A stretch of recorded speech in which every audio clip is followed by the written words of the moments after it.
Saving is a portion of income not spent on current expenditures. If you've recently started work and have lots of expenses every month, such as rent and travel costs, it's all too easy to push saving to the bottom of your priority list. Although making the most of the present is important, there are plenty of good reasons you need to look out for your financial future.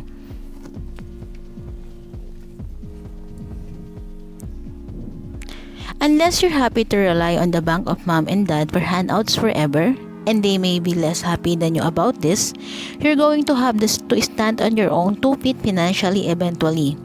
Building up a savings nest egg can help you achieve this aim, as you could use this fund to help get on the proper ladder or to pay off student debt sooner. At some point, all of us face a hefty bill we hadn't planned for, whether to repair our car or replace a broken laptop. If you've got savings in place, you can use some of this to cover costs without having to turn to a credit card or personal loan to make ends meet.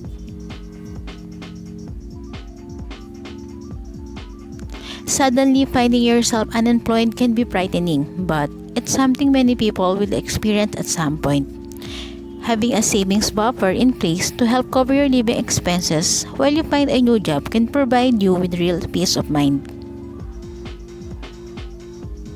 Getting married or having kids might be the last thing on your mind right now, but as you get older, your priorities might change. Big life events such as tying the knot or being the up sprugs will be that much easier if you've got some savings available. When you start the savings habit, it pays to think about the long term, as well as what might be just around the corner.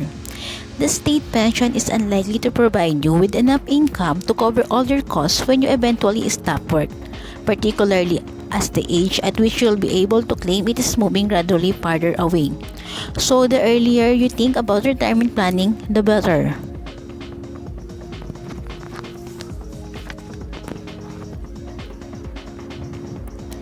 It's another promising year. Are you ready to some fun money challenges to help you save? Here's a quick rundown. 12-month saving challenge. Your goal is to save money by increasing your savings amount each month in a percentage, from 1% in January to 12% in December. Because it takes your income into account, it won't hurt your pocket that much. For example, if your income is 10,000 pesos, you only have to save 100 pesos in January, 1% of your salary, 200 pesos for February, 2% of your income, and so on. By December, you should be saving 1,200 pesos, which is 12% of your income. If you want to increase your savings further, you can add a base amount that remains constant throughout.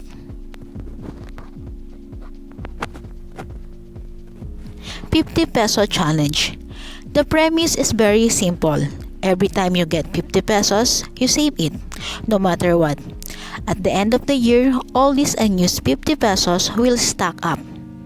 You can also do the same for other bills like 20 pesos or 100 pesos. No spend weekend. Can you live a weekend without spending anything? Sure you do. Here are some that you can do during weekends to avoid spending. Determine how much money you usually spend on a weekend and set it aside for your savings. Every month, you should do this challenge while also saving the amount you typically spend on a weekend.